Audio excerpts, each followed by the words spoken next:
नमस्कार। आप देख रहे हैं दूरदर्शन हिमाचल की खास प्रस्तुति देवांशी, एक ऐसा कार्यक्रम जिसके माध्यम से हम और आप रूबरू होते हैं हमारे प्रदेश की ऐसी सशक्त महिलाओं से जिन्होंने अपनी कला, कौशल, हुनर और काबिलियत के बलबूते पे अपने लिए एक अलग मकाम बनाया है। दर्शकों, कहा जाता है कि किसी भी क्षेत्र की पहचान उस जगह के खान पान, पहनावे और गीत संगीत से होती है। जी हाँ, दिल को बहलाना हो, मन के भाव उजागर करना हो, खुशी जाहिर करनी हो, इन सभी कार्यों के लिए सदियों से संगीत का ही सहारा लिया जा रहा है। और अगर हम बात करें हमारे प्रदेश यानी हिमाचल प्रदेश की, तो यहाँ की विविध संस्कृति में तो लोकगीतों का एक अहम भूमिका है।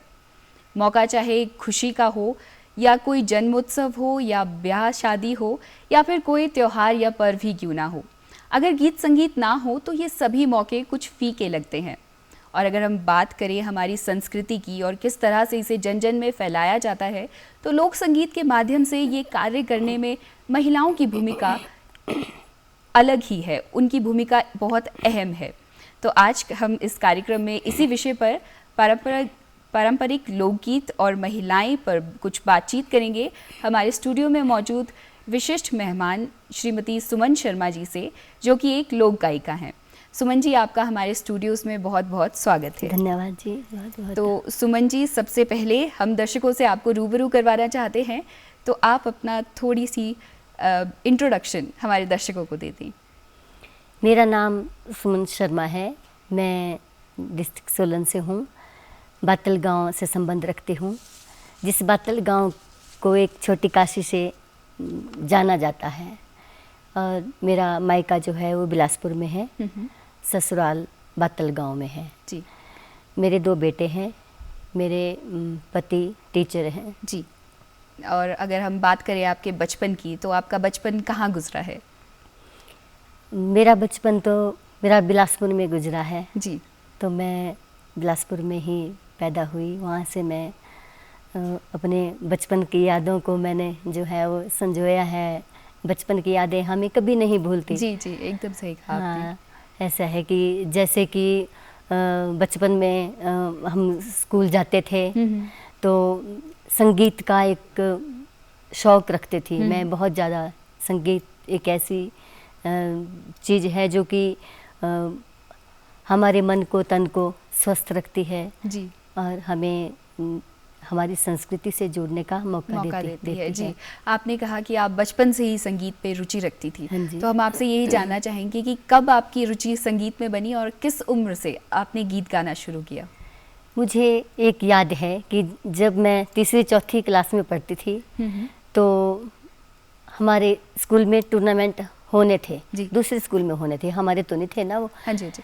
तो पहले ऐसी सुविधाएं नहीं होती थी, बिल्कुल भी नहीं। जिस स्कूल में हम पढ़ते थे वहाँ एक कमरा होता था। वो भी थोड़ा पहले ऐसे होते थे, मिट्टी के घर जैसे होते थे कमरे। एक छोटा सा कमरा अलग होता था जिसमें हमारी मैडम जी, हमारे गुरुजी वहाँ बैठते थे। तो 5 क्लासेस थी। जब बारिश होती थी या ज़्यादा धूप तपती थी तभी उस कमरे में बिठाया जाता था। जैसे स्कूल के प्रांगण में बड़ पीपल का पेड़ हुआ करता था। पहले सभी स्कूलों में ऐसा ही होता था कि बड़ पीपल का पेड़ है, वहाँ पे थोड़ा थोड़ा क्लासेस थोड़ा गैप रख के ऐसे सबको इकट्ठे बिठा देते थे जी। तो फिर वहाँ पे टूर्नामेंट की तैयारी कराई जाती थी। जैसे जैसे कोई छोटा सा फंक्शन होता था, मेरे को शौक़ था नाचने का, गाने का, किसी भी उसमें भाग लेने का, कोई भी गतिविधियाँ होती हैं स्कूल में। तो मेरे गुरुजी देखते थे कि शौकीन है, गाने के शौकीन है, तो उन्होंने मेरे को एक गाना सिखाया, वो टूर्नामेंट के लिए तैयार किया। फिर स्कूल थोड़ा 3-4 किलोमीटर की दूरी पे था जहाँ पे टूर्नामेंट होने थे। फिर पहले सुविधा नहीं होती थी, बसेस भी कम होती थी। सरकारी बसेस होती थी, प्राइवेट बसेस उस टाइम होती नहीं थी। गाड़ियों की ऐसी सुविधा नहीं थी कि बच्चों को अब गाड़ियों में ले जाना है कि। तो हमारे एक सरदार गुरुजी हुआ करते थे। हमारे स्कूल में 2 ही टीचर होते थे उस समय। राजकुमारी मैडम जी हुआ करते थे, अनूप सर जी, वो सरदार गुरुजी हुआ करते थे। तो उन्होंने एक लंबी कतार बच्चों की बना के 3-4 किलोमीटर का सफ़र तय करके वो हमारे को उस स्कूल में ले गए जहाँ पे वहाँ टूर्नामेंट होने थे। तो पहले ऐसी सुविधा भी नहीं होती थी कि बच्चों को खाना खिलाना है, बच्चे दूर से आएंगे कि उनको आते भूख भी लगेगी, छोटे छोटे बच्चे होते थे। तो पानी की सुविधा भी कहाँ होती थी स्कूल में। पानी भी टीचर लोगों को भी पानी दूर से आता था, नल की सुविधा जो थी वो नहीं होती थी स्कूलों में भी। तो हम अपना लंच बॉक्स जो था वो साथ लेके गए थे, अपना लंच, अपना थोड़ा थोड़ा पानी लेके गए थे साथ, जितना छोटे बच्चे उठा सकते हैं।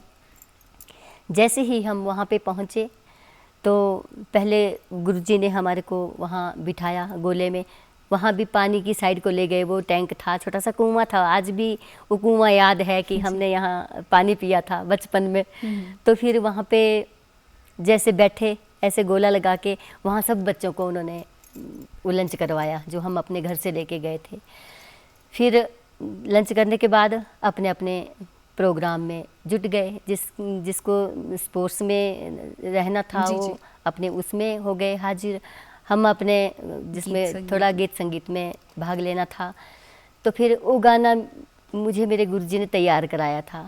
तो आज भी मैं उस गाने को जब कहीं सुनती हूँ, मुझे वो गाना सुनाई देता है, तो वो गाना मेरे को इतना आकर्षित करता है अपनी ओर, जैसे कि ये गाना मेरी जान है। जी जी, जैसे जी जान से प्यारा लगता है आज भी वो गाना। जी देखिए, आपने इतना अच्छा दृश्य हमारी आंखों के सामने बना दिया है उस टूर्नामेंट का, और उस गीत से जुड़ी आपकी यादें इतनी अच्छी हैं कि आपको अभी तक हर चीज़ उस गीत के बारे में याद है। तो हम अब चाहेंगे कि आप हमारे दर्शकों को वो गीत भी ज़रूर सुनाएं। हाँ जी जी जी, मैं सुनाती हूँ आपको। उसके बोल हैं, बाई पर माँ कलियाँ माँ कियाँ जाना मियाँ जी, बाई पर डेरे फौजियाँ दे जी। बाई पर कलियाँ कियाँ जाना मियाँ जी, ओ बाई पर डेरे फौजियाँ दे, बाई पर कलियाँ माँ कियाँ जाना मियाँ जी, ओ बाई पर डेरे फौजियाँ दे। न करिया बेसरा तू पैन मेरी गोरिए, दिल तरसाने इना फौजियाँ दे। न करिया बेसरा तू पैन मेरी गोरिए, दिल तरसाने इना फौजियाँ दे। बाई पर कलियाँ कियाँ जाना मियाँ जियो, बाई पर डेरे फौजियाँ दे। हाथारे गजरू तू पैन मेरी गोरिए, दिल तरसाने इना फौजियाँ दे। हाथारे गजरू तू पैन मेरी गोरिए, दिल तरसाने इना फौजियाँ दे। बाई पर कलियाँ कियाँ जाना मियाँ जियो, बाई पर डेरे फौजियाँ दे। पैरारिया चंजरा तू पैन मेरी गोरिए, दिल तरसाने इना फौजियाँ दे। पैरारिया चंजरा तू पैन मेरी गोरिए, दिल तरसाने इना फौजियाँ दे। ये वो गाना था। जी, आपने बहुत खूब, बहुत ही सुरीली आवाज़ है आपकी, और देखिए आपको अभी तक ये गाना एकदम अच्छे से याद है। इस गाने से आपकी जो यादें जुड़ी हैं वो इस गीत के माध्यम से व्यक्त हो गई हैं। तो देखिए सुमन जी, हम बात कर रहे हैं हमारी संस्कृति की, कि हमारी संस्कृति में लोकगीतों का क्या महत्व रहा है। तो जो हिमाचली लोकगीतों की हम बात करते हैं, तो ये कौन से और किस तरह के रहते हैं, किस मौके पर गाए जाते हैं, और कौन सा गाना किस मौके पे गाया जाता है, कुछ इस बारे में हमारे दर्शकों को बताएं। संस्कार गीत जो होते हैं वो तो हमारे एक दिल की धड़कन है। जैसे ही हमारे हिमाचल में ऐसा भी है कि छोटा सा फंक्शन होता है, तब भी हमारे महिला संगीत को हम बहुत बढ़ावा देते हैं, जो कि महिलाएं गाती हैं। तो उससे ही हमारे एक प्रोग्राम की होती है पहचान कि यहाँ कोई शुभ काम हो रहा है। जब कार्यक्रम की रौनक ही महिलाओं कार्यक्रम की रौनक ही महिलाएं हैं। जी जी जी। तो जैसे ही घर में बच्चा पैदा होता है, कि बेटा पैदा हुआ या घर में बिटिया पैदा हुई है, घर में लक्ष्मी आई है जी, तो तब भी वो गाने, संस्कार गाने जो है वो गाए जाते हैं। जी। तो आप बात कर रही हैं कि जन्म होने पर कुछ गीत गाए जाते हैं। जैसे कि षष्ठी पूजन करते हैं, उसमें भी एक संस्कार गीत गाए जाते हैं। और फिर उसके बाद बच्चा 11 दिन का होता है, तो जिसको हम अपनी भाषा में गंतराड़ा बोलते हैं, गंतराड़ा शब्द बोलते हैं कि 11वें दिन जो वो होता है गंतराड़ा, तो उसमें भी महिला संगीत बहुत मात्रा में होता है। सारे अपने रिश्तेदार भी आते हैं और वो बहुत अच्छे अच्छे गाने लेके वो गाते हैं। तो उस गाने को बोलते प्याई बोलते हैं, हम अपनी भाषा में ब्याही बोलते हैं उस गाने को। तो आप ब्याही की बात कर रही हैं, तो हमें यकीन है कि हमारे दर्शक उत्सुक हो रहे होंगे कि ये ब्याही आखिर है क्या, तो क्यों ना आप गाकर हमारे दर्शकों को ये ब्याही सुना दें। हाँ जी। गी गा जन्म्या किने किने सुनेया, गी गा जन्म्या किने किने सुनेया, कौन बंडे बधाइयाँ जी, आज मोरे गीगे जन्म लिया, कौन बंडे बधाइयाँ जी, आज मोरे गीगे जन्म लिया।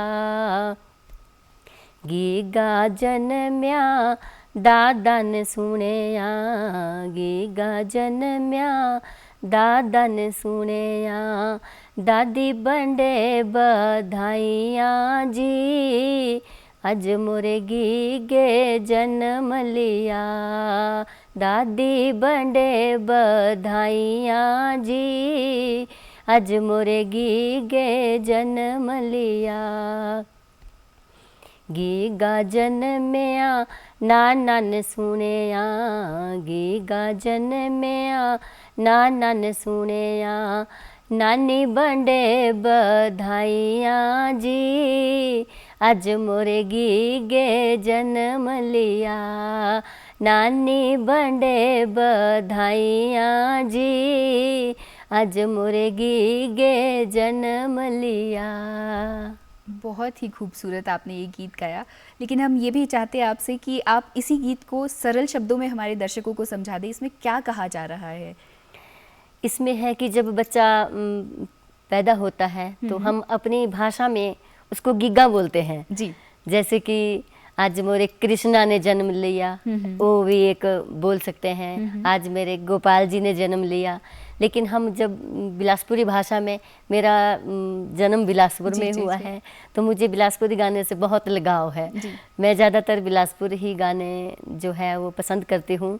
आज तक बिलासपुर के गाने गाए हैं, तो हमारी अपनी भाषा में उसको गिग्गा बोलते हैं। गिग्गे ने जन्म लिया जी। तो और सबको बधाइयाँ दी जा रही हैं, नाना नानी मामा मामी सभी को मिला करके कितनी खूबसूरती से इस गीत के माध्यम से पेश किया जाता है। हाँ जी, हाँ जी, हाँ जी। जी, तो देखिए हम लोग संगीत आपसे और भी सुनते रहेंगे, लेकिन सबसे पहले हम आपसे ये जानना चाहेंगे कि संगीत की जो एक शिक्षा है वो आपने कहाँ से प्राप्त की है।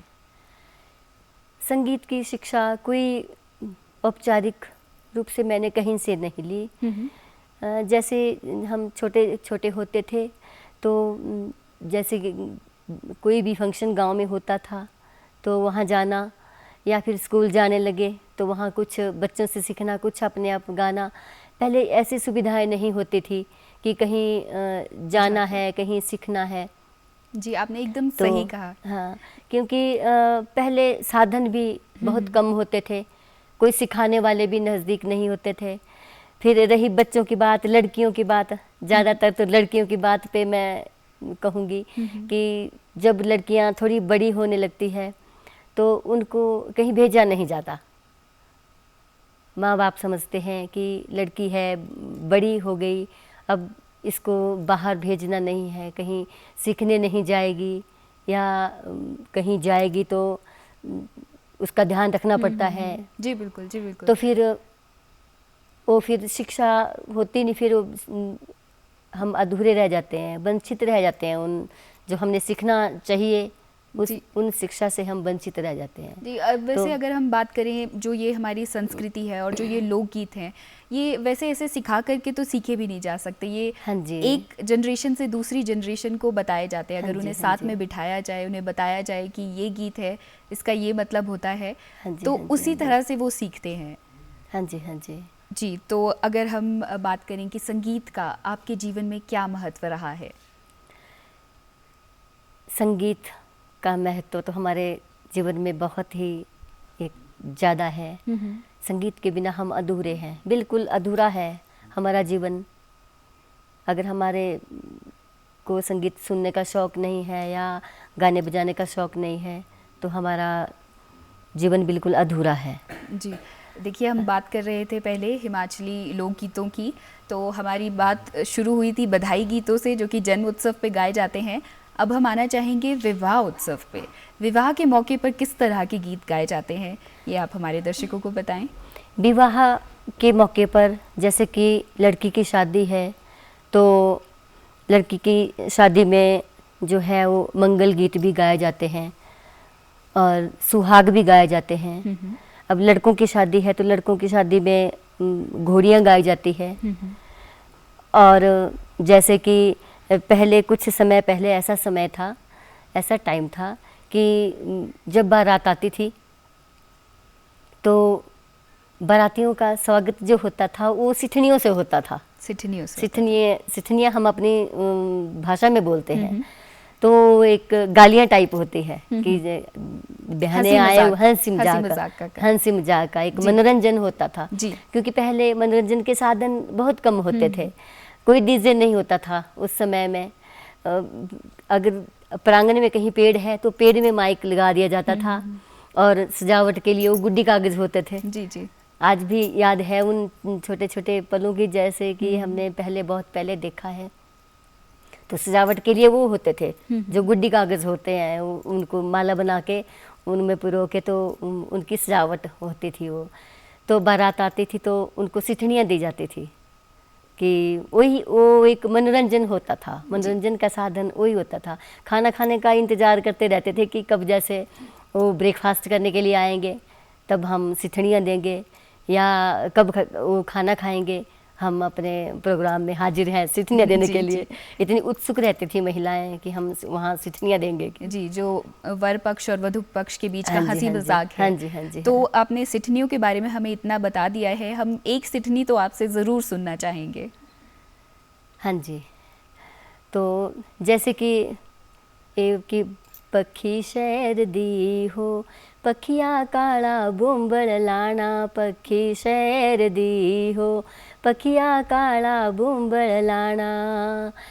ए लाडेरा बाबा पौड़ी ते फरकाना, अम्मा अम्मा कर दा आना, बापू बापू कर दा आना, चिलमक तमाकू पर दा आना, लाड़ी लाड़ी कर दा आना, लाड़िए तोड़ तमाचा देना, पखी शहर दी हो, पखिए काला बुंबड़ लाना।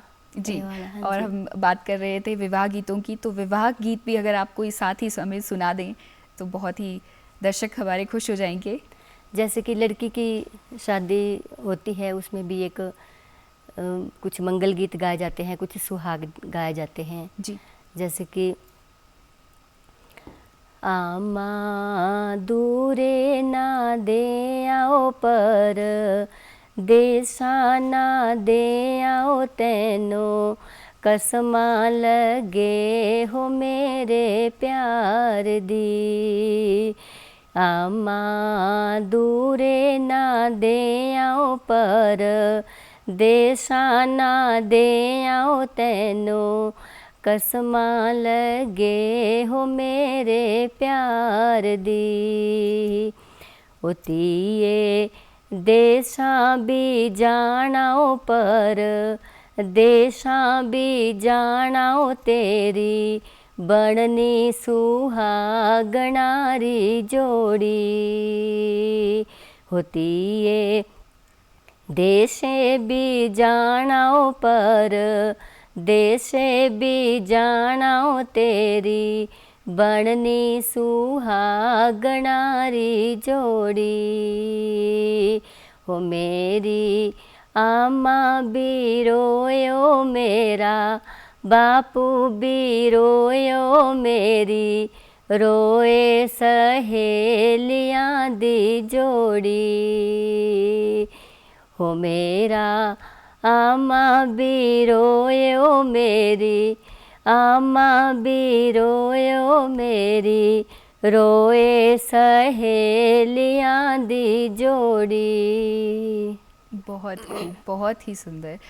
सुमन जी, कोई भी कार्य जब इंसान करता है तो उसके लिए परिवार का सहयोग होना बहुत ज़रूरी होता है। तो आपके परिवार का क्या रवैया है? आप गीत गाती हैं, इतना खूबसूरत गीत गाती हैं, तो उन्हें कैसा लगता है इस बारे में? मेरे परिवार का सहयोग मेरे साथ बहुत ज़्यादा रहा है, क्योंकि अब बच्चे भी बड़े हो गए हैं, तो हम बच्चों के साथ बैठ के, जैसे कि अब बच्चे भी बोलते हैं कि आप अपने लिए टाइम निकाला करो। अब तक तो आप घर गृहस्थी में थे, जैसे कि लड़कियां होती है कि उनको टाइम नहीं मिलता। पहले घर वाले इधर उधर ज़्यादा भेजते नहीं थे, वो अपनी जिम्मेवारी समझते थे। माता पिता की लड़कियां हैं, वो उनकी बहुत बड़ी जिम्मेदारी होती थी कि इनको पढ़ाना है, इनको थोड़ा बहुत घर का काम सिखाना है, वहीं तक सीमित रखते थे। पहले समय ऐसा ही होता था कि लड़कियों को जो है वो घरेलू काम सिखाएंगे, फिर जब शादी लायक हो जाती थी तो उनकी फिर शादी कर देते थे। फिर शादी कर देनी तब तो फिर ससुराल में जाके तो घर गृहस्थी हो ही जाती है, बढ़ जाती है। तो फिर टाइम नहीं मिलता ऐसा बाहर निकलने को या कुछ गाने बजाने को। फिर अपने बुजुर्गों के साथ समय व्यतीत किया। अभी तक मुझे गर्व है, मैं अपने को एक बहुत अच्छा फील करती हूँ कि मुझे अपने घर में अपने बुजुर्गों के साथ रहने का समय मिला। अब थोड़े बच्चे भी बड़े हो गए हैं, तो बच्चे भी बोलते हैं कि अब थोड़ा सा समय जो है वो अपने लिए निकालो आप। अब आपने अपने लिए जीना है, यानी फैमिली का पूरा सपोर्ट आपको है। तो जब जैसे भी आरती का समय होता है, हम हर रोज़ आरती करते हैं घर में, तो हारमोनियम के साथ, एक ढोलक के साथ, एक बांसुरी के साथ, जैसे कि मेरा छोटा बेटा बांसुरी बजाता है जी, बड़ा बेटा हारमोनियम बजाता है, और मैं ढोलक भी बजाती हूँ, साथ में गा भी देती हूँ जी। और मेरे पति थोड़ा तालियों से हमारा सहयोग देते हैं, तालियों की भी ज़रूरत होती है जी बहुत। तो ऐसे हमारे घर में आरती होती है। तो जो भी हमारी आरती सुनते हैं इधर उधर के और पड़ोस के भी हमारी आरती के लिए बहुत रखते हैं कि इनके घर में आरती हो रही है, तो वो भी बोलते हैं कि आपकी आरती बहुत ही सुरीली है, कि बहुत ही अच्छा भगवान का नाम लेते हैं। और जो आरती शाम को होती है तो मैं सोचती हूँ कि आरती भी हो गई और अपना एक मनोरंजन भी हो गया, साथ साथ में भगवान का नाम भी ले लिया, पूजा अर्चना भी हो गई। जी, देखिए वैसे भी आजकल के नौजवानों को अगर हम देखें तो वो अपनी लोक संस्कृति से कुछ दूर होते जा रहे हैं, और ये जो गीत आप अभी हमें सुना रही हैं ये कहीं विलुप्त होते जा रहे हैं। तो इन्हें किस तरह से हम संरक्षित करके रख सकते हैं, इस बारे में आपकी क्या राय है? हम अगली पीढ़ी को, हमारा फ़र्ज बनता है कि हम अगली पीढ़ी को भी इन गानों के प्रति जागरूक करें, अपने बच्चों को, अपनी बेटियों को, अपनी आसपास की महिलाओं को, जैसे कि वो भी इन गानों को जो है वो गाए। और ये हमारी एक भारतीय संस्कृति है जी, तो हमें इसको संजो के रखना चाहिए। ये संजोया हुआ, ज़्यादा एक माला में पिरोया हुआ कितना सुंदर लगता है जी। बिल्कुल, जब कोई माला बिखर जाती है, माला टूट जाती है, उसके जो मोती होते हैं वो बिखर जाते हैं, तो माला किसी काम की भी नहीं रहती। वैसे ही हमारा संगीत है, जब हम संगीत को एक माला में पिरोएंगे और अपने बच्चों को सिखाएंगे, उस माला को एक गठित रखेंगे, तो वो संगीत एक्चुअली वो जी आपने एकदम सही कहा सुमन जी। ये हमारी जिम्मेदारी है कि हम आने वाली पीढ़ी को जो ये हमारे लोक संगीत है इसे विरासत के रूप में देकर जाएं और उन्हें सिखाएं कि ये हमारी संस्कृति का हिस्सा है और इसे बढ़ावा दिया जाए। तो सुमन जी, गीत तो हम आपसे और भी सुनना चाहते थे, लेकिन अब समय इतना इजाज़त नहीं दे रहा है, तो जाने से पहले आप हमारे दर्शकों को कुछ संदेश देना चाहेंगी? मैं दर्शकों का बहुत धन्यवाद करती हूँ जो भी हमें देख रहे हैं। तो मैं यही चाहूँगी कि अपने बच्चों को भारतीय संस्कृति के साथ जोड़ें, उनको सिखाएं कि हमें इन गानों के साथ, संगीत के साथ जुड़ना चाहिए। जैसे कि युवा पीढ़ी है, अब ज़्यादातर फ़ोन में लगे रहते हैं बच्चे, फ़ोन में उलझे हुए होते हैं। तो उनको ऐसा सिखाना चाहिए कि ये जो है वो हमारी संस्कृति अपनी है। जैसे छोटे बच्चे होते हैं, आज का मैं देखती हूँ छोटे छोटे बच्चों को भी, कि जब बच्चों को खाना खिलाना होता है तो वो माताएं उनकी फ़ोन लेके और चम्मच लेके, तो वो बच्चे, आज के टाइम के बच्चे भी ऐसे हैं कि वो मोबाइल के बिना खाना भी नहीं खा रहे हैं। जी, आपने एकदम सही कहा सुमन जी। तो दर्शकों, उम्मीद करते हैं कि आज के इस कार्यक्रम के माध्यम से आपने भी कुछ सीखा होगा और जो हमारी लोक संस्कृति और लोकगीत हैं उनके बारे में आपको कुछ जानकारी मिली होगी, और साथ ही आप भी कोशिश करेंगे उन्हें संरक्षित रखने की और जन जन में उनका प्रचार करने की। इसी संदेश के साथ आज का ये कार्यक्रम यहीं संपन्न करने की दीजिए इजाज़त। नमस्कार।